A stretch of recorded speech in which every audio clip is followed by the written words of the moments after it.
Seccad Mehmedi.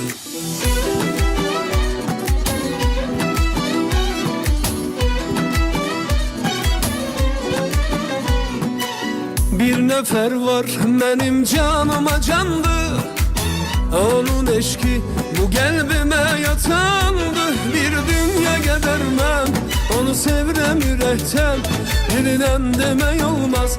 Ah ki gözleri aydı, ulduzlar ataydı, benim bəxtimə paydı. Gözəlim üzünü bəsli gizletmə mənə, mən özüm gizləmişəm səni dünya aləmə.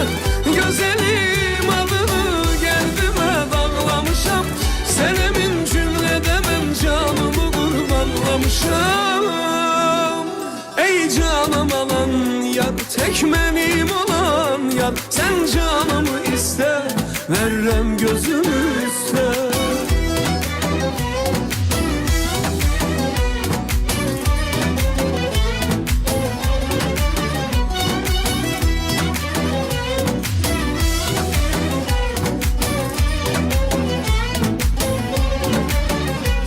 Biri var yüreğimde benim canım alandı, onu gizlemişem ben, göze gelir amandı.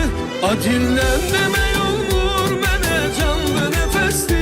Biri var yüreğimde benim dünyama bəsdi.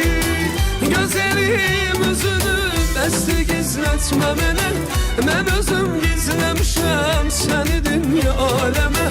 Gözəlim adını qəlbimə bağlamışam, sənəmin cümlədə mən canımı qurbanlamışam. Ey canım alan yar, tek mənim olan yar, sən canımı istə, verrəm gözüm üstə.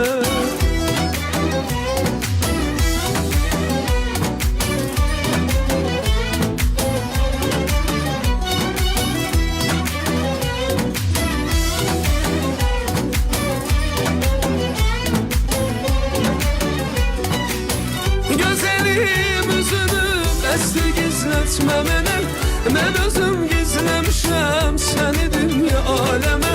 Gözəlim adını qəlbimə bağlamışam, sənəmin cümlədə mən canımı qurbanlamışam. Ey canım alan yar, tek mənim olan yar, sən canımı istə, verrəm gözümü